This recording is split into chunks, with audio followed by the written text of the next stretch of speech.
میرے بھائیوں، یہ ربیع الاول کا مہینہ چل رہا ہے۔ یہ وہ مہینہ ہے کہ جس میں نبی کریم صلی اللہ علیہ وسلم کی ولادت بھی ہوئی اور اسی مہینے میں آپ کی وفات بھی ہوئی۔ اس حوالے سے اس مہینے کی کافی اہمیت ہے۔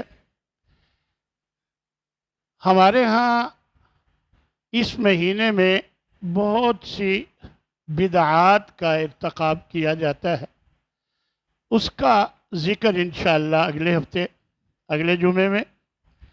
آج میں اپنے نبی حضرت محمد صلی اللہ علیہ وسلم جو اس مہینے میں پیدا ہوئے اور اسی مہینے میں ان کی وفات ہوئی، ان کا مقام، ان کے فضائل بیان کرنا چاہتا ہوں تاکہ ہمیں پتہ ہو کہ ہمارے نبی صلی اللہ علیہ وسلم کا مرتبہ اور مقام کیا ہے۔ یہ آیہ مبارکہ جو ابھی میں نے آپ کے سامنے تلاوت کی ہے، اس میں اللہ تبارک و تعالی نے آپ صلی اللہ علیہ وسلم کو مبعوث فرمانے کو مومنوں پر بہت بڑا احسان فرمایا ہے، اور یقیناً آپ صلی اللہ علیہ وسلم ہمارے لیے، آپ کی آمد ہمارے لیے، تمام مومنوں کے لیے احسان عظیم ہے، پوری انسانیت کے لیے احسان عظیم ہے۔ اللہ فرماتے ہیں لقد من اللہ علی المؤمنین، مومنوں پر اللہ نے احسان کیا، اذ بعث فیہم رسولا منہم، جب انہی میں سے ایک رسول بھیجا، من انفسہم، جو انہی کے نفسوں میں سے یعنی انسانوں میں سے، یتلو علیہم آیاتہ، جو اس کی آیتیں پڑھ کر سناتا ہے مومنوں کو، وَيُزَكِّيهِمْ، اور انہیں پاک کرتا ہے، وَيُعَلِّمُهُمُ الْكِتَابَ وَالْحِكْمَةَ، اور انہیں کتاب و حکمت کی تعلیم دیتا ہے، وَإِن كَانُوا مِن قَبْلُ لَفِي ضَلَالٍ مُّبِينٍ، اگرچہ یقیناً اس سے پہلے وہ واضح گمراہی میں تھے۔ یعنی یہ اللہ نے احسان فرمایا کہ اپنے نبی حضرت محمد صلی اللہ علیہ وسلم کو بھیج کر انسانیت کو گمراہی سے نکالا، ان کے ذریعے انسانیت کو گمراہی سے نکالا۔ تو سب سے پہلی فضیلت آپ کی یہ ہے کہ اللہ کا یہ احسان عظیم ہے جس کا اظہار خود اللہ فرما رہا، اور دوسرے نمبر پر انسانیت کے لیے آپ باعث رحمت ہیں۔ یہ بات بھی اللہ تبارک و تعالی نے قرآن مجید میں بیان فرمائی ہے کہ وَمَا أَرْسَلْنَاكَ إِلَّا رَحْمَةً لِلْعَالَمِينَ، ہم نے آپ کو محض صرف رحمت للعالمین، سب جہانوں کے لیے رحمت بنا کر بھیجا ہے۔ اور ایک جگہ آپ صلی اللہ علیہ وسلم فرماتے ہیں کہ یا ایھا الناس، اے لوگو، انما انا رحمت، میں رحمت بنا کر بھیجا گیا ہوں، مہدات، اور بطور ہدیہ بنا کر بھیجا گیا ہوں، یعنی ایک تحفے کے طور پر تمہیں اللہ نے مجھے بھیجا تمہارے پاس۔ تو گویا انسانیت کے لیے آپ صلی اللہ علیہ وسلم باعث رحمت۔ پھر اللہ تبارک و تعالی نے آپ کا جو حسب نسب ہے وہ اعلیٰ ترین رکھا ہے۔ ایک حدیث میں آپ صلی اللہ علیہ وسلم ارشاد فرماتے ہیں کہ ان اللہ اصطفیٰ کنانۃ من ولد اسماعیل، حضرت اسماعیل علیہ السلام کی اولاد میں سے اللہ نے سب سے پہلے کنانہ کو چنا، اور وَاصْطَفَىٰ قُرَيْشًا، من کنانت، پھر کنانا میں قریش کو کا انتخاب کیا، قریش کو چنا. وصطفیٰ من قریش بنی ہاشم، اور بنو ہاشم کو قریش میں سے بنو ہاشم کو چنا. وصطفانی من بنی ہاشم، اور پھر مجھے بنو ہاشم سے چنا. گویا کتنی لڑیاں ایسی ہیں جو اعلیٰ ترین تھی، اللہ نے ان کو چن کر نبی صلی اللہ علیہ وسلم کو ان میں سے چنا. روم کے بادشاہ، یہ کچھ لوگ جب ہجرت کر کے روم چلے گئے تو پیچھے سے یہ قریش مکہ نے مکہ والوں نے پیچھے کچھ لوگ بھیجے کہ ان کے ساتھ کوئی اچھائی نہ کریں. تو خیر اس وقت ہرکل جو روم کا بادشاہ تھا اس وقت، اس نے یہ حضرت ابو سفیان جو ابھی مسلمان نہیں ہوئے تھے، تو ان سے پوچھا کہ ان کا حسب و نسب کیا ہے، جن کو تم یہ کہتے ہیں کہ نبی بنا کر بھیجا گیا ہے، تم یہ بتاؤ کہ ان کا حسب نسب کیا ہے. یہ ابھی مسلمان نہیں ہوئے تھے، لیکن انہوں نے کیا کہا؟ ہوا فینا ذو نسب، وہ ہم میں اعلیٰ نسب والے، یعنی اعلیٰ نسب والے. تو ہرکل کہنے لگا کذالک الرسل تبعث فی نسب قومہا، اسی طرح اللہ جو ہے اپنے رسولوں کو جس قوم میں بھیجتا ہے اس قوم کی اعلیٰ نسل میں سے بھیجتا ہے. تو یہ اللہ کا طریقہ ہے. گویا وہ مسلمان نہیں تھا، عیسائی بادشاہ تھا، وہ بھی یہ جانتا تھا کہ اللہ جتنے انبیاء بھیجے ہیں اللہ نے وہ اعلیٰ نسل میں سے بھیجے. یہ بخاری مسلم کی روایت میں حدیث میں موجود. اسی طرح آپ صلی اللہ علیہ وسلم کے بارے میں اللہ تبارک و تعالی نے ایک مقام پر آپ کو روشن چراغ فرمایا کہ یا ایھا النبی، اے نبی، انا ارسلناک شاہدا ومبشرا ونذیرا، ہم نے آپ کو گواہی دینے والا بنا کر، خوشخبری دینے والا بنا کر اور ڈرانے والا بنا کر بھیجا. وداعیا الی اللہ، اور اللہ کی طرف دعوت دینے والا بنا کر بھیجا، بِإِذْنِهِ، اس کے حکم سے. یعنی آپ اپنی مرضی سے نہیں بلکہ اللہ کے حکم سے آئے. وَسِرَاجًا مُنِيرًا، اور آپ کو روشن چراغ بنا کر بھیجا کہ آپ سے لوگ ہدایت کا نور حاصل کرتے ہیں. آپ نور ہدایت ہیں، لوگوں کو آپ کی وجہ سے ہدایت کی روشنی ملتی ہے. اور اس طرح آپ سراج منیرا، روشن چراغ. پھر ایک مقام پر اللہ تبارک و تعالی نے آپ صلی اللہ علیہ وسلم کی کچھ صفات بیان فرمائی کہ آپ صفات عالیہ کے حامل ہیں. لقد جاءکم رسول من انفسکم، اے ایمان والو، تمہاری طرف ایک رسول جو آیا ہے یہ من انفسکم، تمہارے ہی نفسوں میں سے ہے. کوئی اللہ کا فرشتہ نہیں ہے بلکہ تمہارے ہی نفسوں میں سے انسان. عزیز علیہ ما عنتم، اس پر گراں گزرتا ہے جو چیز تمہیں تکلیف دیتی ہے. یعنی اگر تمہیں کوئی تکلیف پہنچے تو اس پر گراں گزرتی ہے. حریص علیکم، اور تمہارے بارے میں ہر وقت اچھائی کا حریص ہے کہ تمہیں اچھا ملے، تمہارے ساتھ اچھا ہو. ہر وقت یہی اس کی خواہش رہتی. حریص علیکم بالمؤمنین رؤوف الرحیم، اور ایمان والوں پر بہت شفقت کرنے والے، بہت مہربان۔ اس آیہ مبارکہ میں اللہ تبارک و تعالیٰ نے 4 عظیم صفات بیان فرمائی آپ صلی اللہ علیہ وسلم۔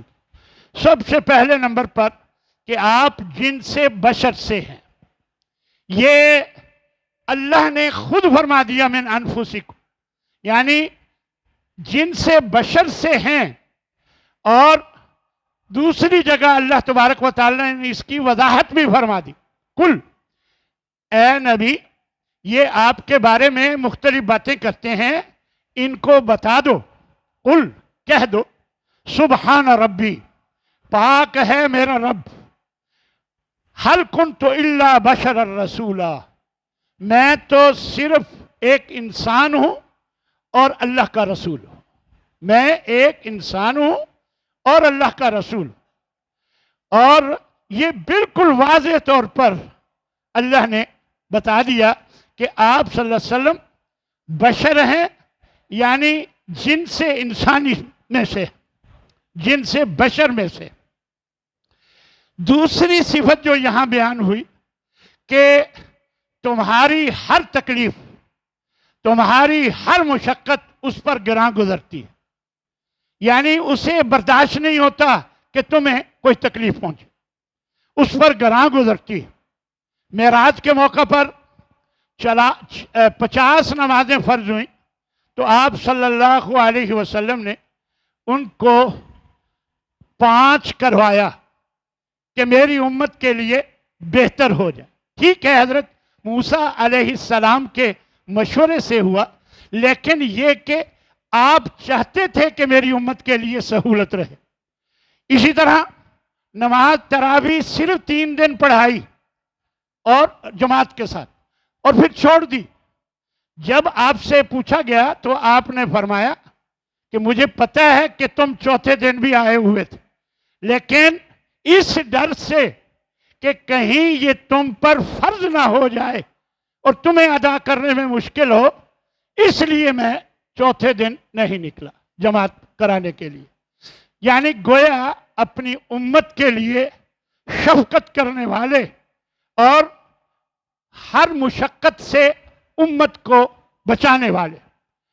اسی طرح ایک روایت میں آتا ہے کہ اگر مجھے امت کے مشقت میں پڑ جانے کا ڈر نہ ہو تو میں حکم دوں کہ ہر نماز کے وقت مسواک کرو۔ یعنی اس میں مسواک کی اہمیت بھی بتا دی، لیکن زبردستی نہیں کیا، کیونکہ کہیں مشقت میں نہ پڑ جائیں، کسی کو نماز کے وقت مسواک ملے نہ ملے، یا کوئی بھی کسی قسم کی ان کو مشکل نہ ہو، اس لیے آپ صلی اللہ علیہ وسلم نے اس کو لازم قرار نہیں دیا، لیکن آپ کی چاہت تھی، آپ کی چاہت تھی کہ ہر نماز کے وقت مسواک کی جائے۔ اسی طرح تیسری صفت یہ بیان فرمائی کہ تمہاری ہدایت اور دنیاوی اور اخروی منفعت کے ہر وقت وہ حریص ہیں، یعنی تمہاری دنیاوی منفعت ہو یا اخروی منفعت ہو، اس کے ہر وقت وہ خواہش مند ہیں، وہ چاہتے ہیں کہ تمہیں دنیا میں بھی تمہارے ساتھ اچھائی ہو اور آخرت میں بھی تمہارے ساتھ اچھائی ہو۔ ایک حدیث میں آپ صلی اللہ علیہ وسلم ارشاد فرماتے ہیں، انما مثلی ومثل الناس کمثل رجل استوقد نارا، میری مثال اور لوگوں کی مثال ایسے ہے جیسے ایک شخص آگ جلائے، فلما اضاءت ما حولہ، جب اس کے ارد گرد آگ جل جائے، جعل الفراش یقتحمن وهذه الدواب التي تقع في النار یقعن فیہ، جب آگ جل جائے تو پتنگے آ کر اس میں گرنے لگ جائیں۔ فرمایا فجعل الرجل یضعہن، آدمی ان کو پیچھے ہٹانے لگ جائے کہ نہ تم ادھر نہ آؤ، آگ ہے جل جاؤ گے۔ وَيَغْلِبْنَهُ، لیکن وہ زبردستی اس میں داخل ہو جاتے ہیں، فیقتحمنا، اور جل کر راکھ ہو جاتے ہیں، فیہا فانا آخذ بحجزکم عن النار.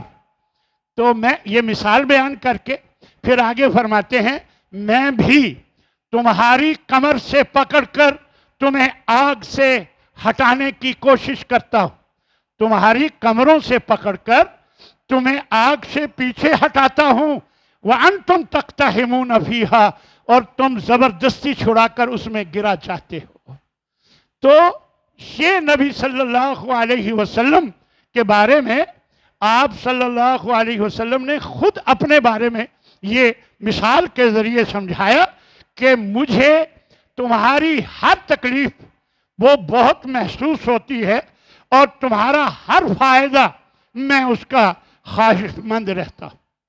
اور چوتھی جو صفت اس آیہ مبارکہ میں بیان ہوئی، اس میں نہایت مشفق اور بہت ہی مہربان آپ کو اللہ تبارک و تعالیٰ نے فرمایا کہ انتہائی مشفق اور بہت مہربان ہیں ایمان والوں پر.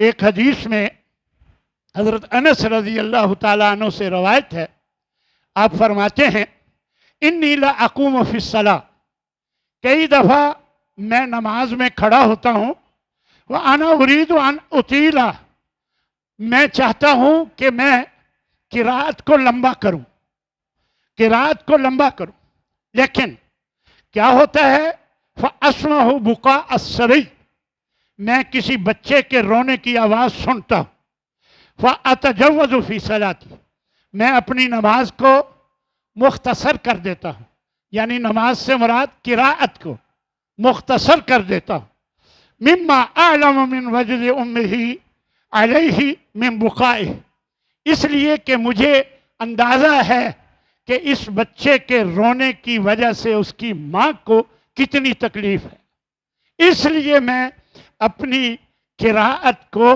کم کر دیتا ہوں تاکہ جلدی یہ ماں فارغ ہو اور اپنے بچے کو سنبھالے. تو یہ شفقت امت کے لیے کتنی بڑی بات. اسی طرح حضرت ابراہیم علیہ السلام کے بارے میں بھی اللہ نے یہ بتایا ہے کہ وہ بھی بہت شفقت کرنے والے تھے. فرمایا رب انہن اضللن کثیرا من الناس، اے اللہ یہ جو بت ہیں ان کی وجہ سے بہت لوگ گمراہ ہو گئے، لیکن فمن تبعنی فإنہ منی، جس نے میری پیروی کی اس کا تو مجھ سے تعلق ہے، وہ مجھ سے ہے، ومن عصانی فإنک غفور الرحیم. دیکھیں انداز دیکھیں، جو میری نافرمانی کرے، یہ حضرت ابراہیم آخر آپ صلی اللہ علیہ وسلم انہی کی اولاد میں سے، تو ان کے بارے میں بھی اللہ نے یہی بتایا کہ جو میری نافرمانی کرے تو تو بخشنے والا مہربان ہے، یعنی تو اس پر مہربانی کر سکتا ہے.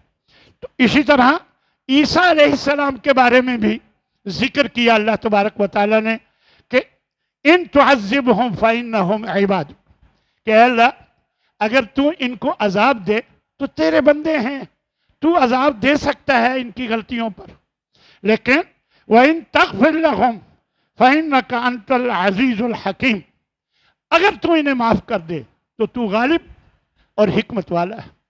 یعنی وہ بھی چاہ رہے تھے. اسی طرح ہمارے نبی حضرت محمد صلی اللہ علیہ وسلم بھی اپنی امت کے لیے بہت روتے تھے. ایک دفعہ آپ بہت رو رو کر اپنی امت کے لیے دعا فرما رہے تھے، یا اللہم امتی اللہم امتی، اے اللہ میری امت، اے اللہ میری امت کو بچا لینا. تو حضرت جبریل تشریف لائے، وجہ پوچھی، بتایا کہ میں اپنی امت کی خیرخواہی کرنا چاہتا ہوں، انہیں جہنم سے بچانا چاہتا ہوں. تو اللہ کا پیغام دیا حضرت جبریل نے کہ اللہ نے فرمایا ہے اِنَّا سَنُرْزِيكَ فِي أُمَّتِكَ، اے محمد صلی اللہ علیہ وسلم ہم آپ کو آپ کی امت کے بارے میں ان قریب راضی کر دیں گے، آپ کو راضی کر دیں گے. تو معلوم ہوا نبی کریم صلی اللہ علیہ وسلم اللہ تبارک و تعالی سے ہمیشہ اپنی امت کے لیے خیر خواہی، ان کی اچھائی، ان کی منفعت کے خواہش مند رہتے تھے، اور وہ چاہتے تھے کہ میری امت کو کوئی تکلیف نہ پہنچے، میری امت جہنم میں نہ جائے، میری امت، اسی لیے ہمیشہ مثالیں دے دے کر امت کو سمجھاتے کہ تم اس طرح آگ سے بچو، اس طرح جہنم سے بچو، اور یہ کر کے جنت میں داخلہ لینے کی کوشش کرو.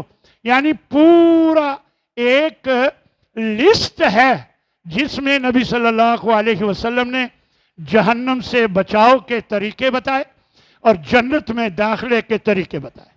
تو یہ خیر خواہی ہمارے نبی حضرت محمد صلی اللہ علیہ وسلم میں اللہ تبارک و تعالیٰ نے ان میں یہ صفات پیدا فرمائی تھی.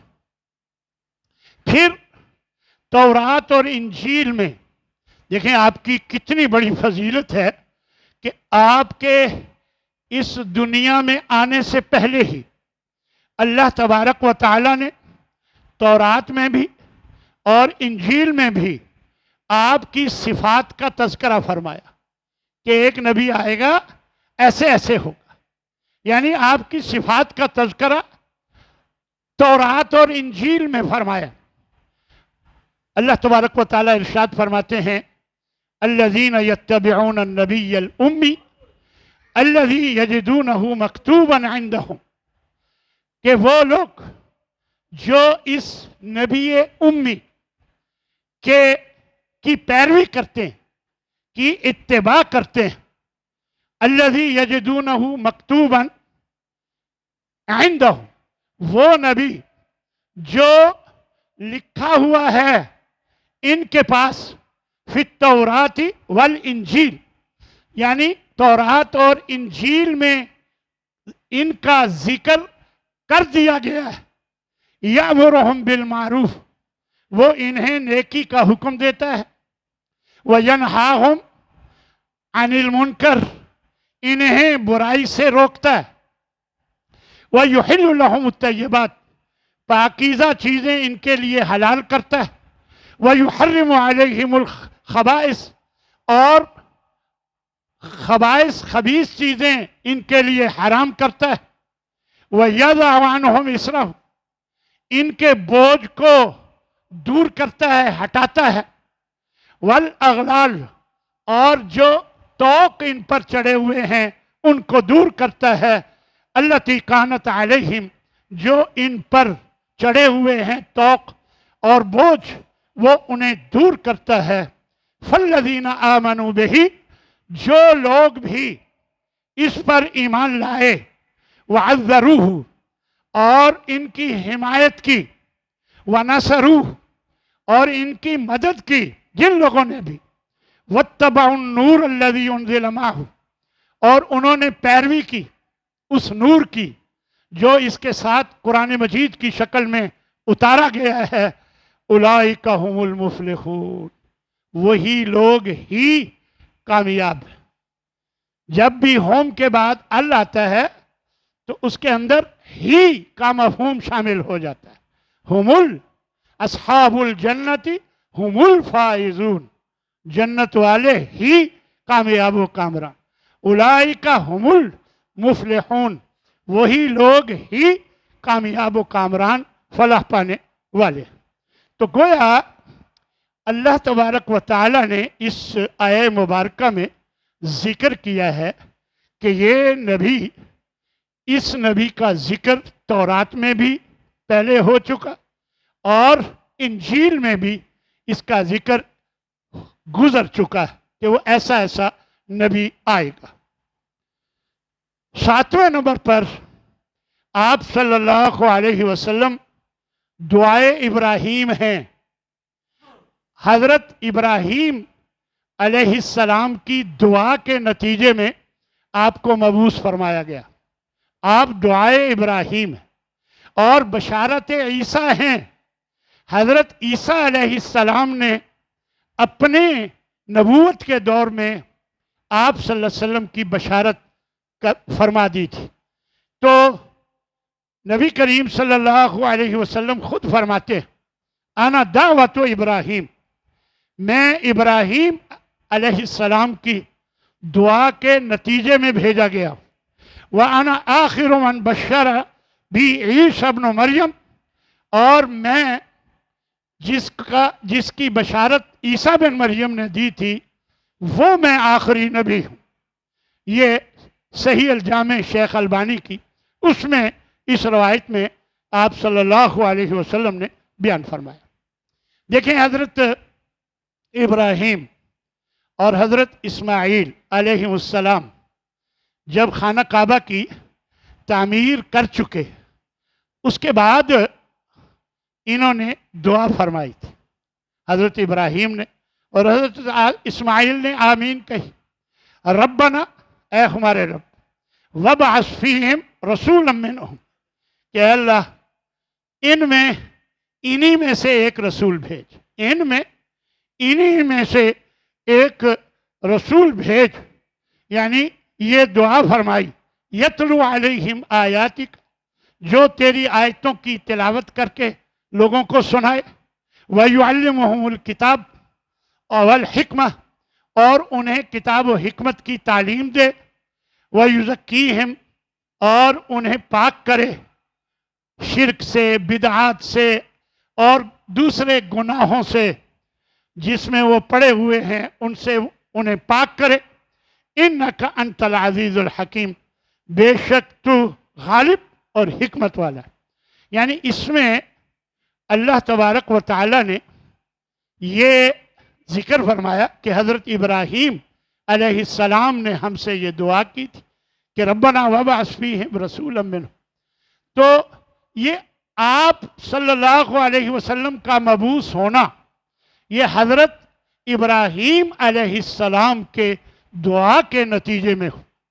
اسی طرح عیسیٰ علیہ السلام کے بارے میں بھی اللہ تبارک و تعالی ارشاد فرماتے ہیں وَإِذْ قَالَ عِيسَى ابْنُ مَرْيَمَ یا بنی اسرائیل، جب عیسیٰ بن مریم نے کہا اے بنی اسرائیل، انی رسول اللہ علیکم، میں تمہاری طرف اللہ کا رسول بنا کر بھیجا گیا ہوں، مصدقا لما بین یدی، جو مجھ سے پہلے تورات آئی ہے میں اس کی تصدیق کرنے والا ہوں، من التورات ومبشرا، اور میں خوشخبری دینے والا ہوں۔ یہ حضرت عیسیٰ فرما رہے، اللہ بتا رہا ہے کہ حضرت عیسیٰ یہ فرما رہے، ومبشرا برسول، ایک رسول کی خوشخبری دینے والا ہوں، یاتی من بعد اسمہ احمد، جو میرے بعد آئے گا اور اس کا نام احمد ہوگا۔ دیکھ لیں یہ سورہ صف میں اللہ تبارک و تعالی نے یہ بات حضرت عیسیٰ کے بارے میں بتائی کہ انہوں نے اپنی قوم کو، اپنی امت کو یہ بتا دیا تھا کہ میرے بعد ایک نبی آئے گا، میں اس کی تمہیں خوشخبری دینے والا ہوں۔ کتنا بڑا اعزاز ہے کہ اللہ اپنے، یعنی حضرت عیسیٰ کے 600 سال بعد اللہ کے نبی تشریف لائے، 600 سال بعد، اور لوگوں کو پہلے ہی بتا دیا گیا کہ میں آخری نبی بھیجنے والا ہوں۔ تو اس طرح 8ویں آپ کی فضیلت اور مقام جو ہے آپ کا 8ویں نمبر پر، وہ یہ ہے کہ جہاں اللہ کا ذکر ہوتا ہے وہاں محمد صلی اللہ علیہ وسلم کا ذکر ہوتا ہے۔ آپ دیکھ لیں کلمہ اشہد ان لا الہ الا اللہ و اشہد ان محمد رسول اللہ، یہ مکمل نہیں ہوتا جب تک دونوں چیزیں اقرار نہ، یعنی کلمہ میں اللہ کے ساتھ نبی حضرت محمد صلی اللہ علیہ وسلم کا نام لیا گیا، اذان اشہد ان لا الہ الا اللہ اشہد ان محمد رسول، اسی طرح اقامت میں، خطبے میں اور تشہد میں، ہر جگہ جہاں اللہ کا نام آتا ہے وہاں نبی صلی اللہ علیہ وسلم کے نام کو بھی ساتھ رکھا گیا۔ تمام انبیاء و رسل اور فرشتوں میں بھی اللہ تعالیٰ نے آپ کے نام کو بلند کیا، آپ کے ذکر کو بلند کیا، وَرَفَعْنَا لَكَ ذِكْرَكَ۔ دیکھیں دنیا میں کہیں بھی اذان ہوتی ہے، کہیں بھی اذان ہوتی ہے، جب اشہد ان لا الہ الا اللہ ہوتا ہے تو اشہد ان محمد الرسول اللہ بھی ہوتا ہے۔ اس کا مطلب ہر وقت اللہ کا نام لیا جاتا ہے، کیونکہ دنیا میں ایک وقت ساری دنیا کا ایک نہیں ہے، ہر وقت کی کیفیت ہوتی ہے۔ اگر یہاں صبح ہے، کسی اور جگہ شام ہے، کسی اور جگہ ظہر ہے، کسی اور جگہ عشاء ہے، تو ہر جگہ اذان ہوتی ہے، ہر جگہ مسلمان ہیں، گویا ہر جگہ جب اللہ کا نام لیا جاتا ہے تو نبی صلی اللہ علیہ وسلم، حضرت محمد صلی اللہ علیہ وسلم کا بھی نام لیا جاتا ہے۔ اب اس کا مطلب یہ ہرگز نہیں کہ اللہ اور محمد برابر ہیں، نہیں، اللہ نے اپنے نبی حضرت محمد صلی اللہ علیہ وسلم کو باقی انبیاء پر ممتاز کر کے آپ کو ان سب پر فضیلت دی، اور آپ صلی اللہ علیہ وسلم کو سید الانبیاء، امام الانبیاء بنا دیا۔ تو یہ چیز ہے، نہ کہ اللہ اور محمد صلی اللہ علیہ وسلم اس سے مراد ہوا کہ برابر ہو۔ اللہ خالق ہے، محمد مخلوق ہیں صلی اللہ علیہ وسلم۔ اللہ رازق ہے، رزق دینے والا، محمد صلی اللہ علیہ وسلم رزق کھانے والے، لینے والے۔ تو لہذا یہاں صرف نبی کا مقام اونچا کرنے کے لیے اللہ نے جہاں اللہ کا نام لیا جاتا ہے نبی کے نام کو بھی ساتھ رکھا ہے تاکہ ان کی شان اونچی رہے۔ یہ آپ کی عظمت کی شان کی دلیل۔ حضرت حسان بن ثابت ہم سب جانتے ہیں، وہ شاعر تھے، انہوں نے بھی دو شعر زبردست کہے کہ وَذَمَّ الْإِلَٰهُ اسْمَ النَّبِيِّ مَعَ اسْمِهِ اِذْ قَالَ فِي الْخَمْسِ الْمُؤَذِّنُ أَشْهَدُ، کہ اللہ نے نبی کا نام اپنے نام کے ساتھ جوڑ کے رکھا۔ جب پانچوں نمازوں میں مؤذن اشہدو کہتا ہے، لا الہ الا اللہ بھی کہتا ہے، محمد رسول اللہ بھی کہتا ہے، اور دوسرے شعر میں کہتے ہیں وَشَقَّ لَهُ مِنْ اسْمِهِ لِيُجِلَّهُ فَذُو الْعَرْشِ مَحْمُودٌ وَهَذَا مُحَمَّدٌ، اور انہوں نے اپنے نام سے، یعنی اپنے نام کے روٹ سے محمد کا نام نکالا ہے، لِيُجِلَّهُ، تاکہ انہیں عزت دے۔ فَذُو الْعَرْشِ مَحْمُودٌ، عرش والا محمود ہے، وہ جس کی تعریف کی گئی، وَهَذَا مُحَمَّدُ، اور یہ محمد صلی اللہ، یعنی دونوں میں حمد کا روٹ اللہ نے ایک ہی رکھا۔ تو کہنے کا مقصد یہ ہے کہ نبی صلی اللہ علیہ وسلم کی اللہ نے وَرَفَعْنَا لَكَ ذِكْرَكَ کہہ کر شان کو اونچا کر دیا، آپ کے ذکر کو بلند فرما دیا۔ نویں اور آخری بات کہ انبیاء کرام سے اللہ نے عہد لیا، اس عہد کو دیکھیں کہ وہ کیا عہد۔ اللہ نے قرآن مجید میں سورہ آل عمران میں فرمایا وَإِذْ أَخَذَ اللَّهُ مِيثَاقَ النَّبِيِّينَ، جب اللہ نے سب نبیوں سے یہ عہد لیا، لَمَا آتَيْتُكُم مِّن كِتَابٍ وَحِكْمَةٍ، جب میں تمہیں کتاب و حکمت دے دوں، یعنی نبی بنا دوں اور تمہیں کتاب بھی دے دوں، ثُمَّ جَاءَكُمْ رَسُولٌ، پھر اس کے بعد تمہارے پاس رسول آئے محمد صلی اللہ علیہ وسلم۔ اس میں دو معنی مفسرین نے کیے۔ ایک تو یہ کہ ہر نبی کو یہ کہا گیا کہ جب بھی تمہارے بعد کوئی رسول آئے تو اس کو ماننا، اس کی تصدیق کرنا تمہاری ذمہ داری ہے۔ اور کچھ مفسرین نے یہ کہا اللہ نے سب نبیوں سے کہا تمہاری نبوت کے وقت اگر حضرت محمد صلی اللہ علیہ وسلم نبی آ جائیں تو پھر مصدق لما معکم، جبکہ وہ تصدیق کرنے والا ہو جو تمہارے پاس ہے، لَتُؤْمِنُنَّ بِهِ، لازماً ضرور تم نے اس پر ایمان لانا ہے، وَلَتَنْصُرُنَّهُ، اور تم نے لازماً اس کی مدد کرنی ہے۔ قَالَ أَقْرَرْتُمْ، کیا تم نے، یہ آپ نے کہہ کر، اللہ نے فرما کر پھر پوچھا أَقْرَرْتُمْ، کیا تم اقرار کرتے ہو؟ وَأَخَذْتُمْ عَلَى ذَلِكُمْ إِصْرِي، کیا میرے عہد کی ذمہ داری تم نے قبول کر لی؟ قالوا اقررنا، سب نے کہا ہم نے اقرار کیا، قبول کر لی۔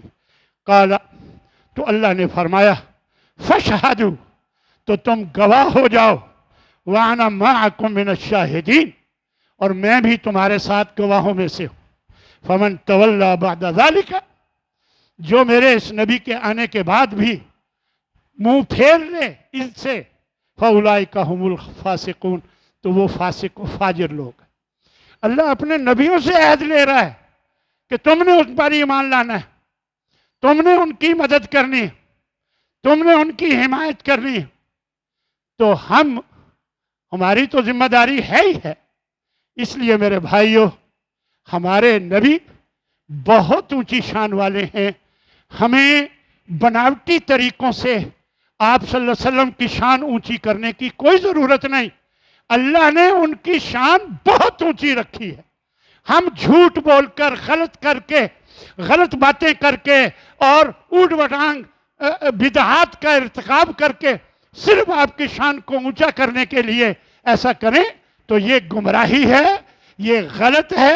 اللہ نے جب آپ کا مرتبہ، مقام اونچا رکھا ہے، جیسا کہ آج میں نے آپ پر واضح کیا، تو اب ہمیں کیا ضرورت ہے کہ آپ کی شان کو اونچا کرنے کے لیے ہم جھوٹ موٹ باتیں بنائیں؟ یہ اتنی واضح آپ کی شان کو اونچا کرنے کے لیے قرآن اور حدیث کی اتنی واضح باتیں جب موجود ہیں، تو ہمیں بدعات کا، جو نبی کی نافرمانی ہے، اس کا سہارا لے کر نبی کی شان اونچی کرنے کی کیا ضرورت ہے؟ اللہ ہمیں ہدایت دے۔ وآخر دعوانا ان الحمد للہ رب العالمین۔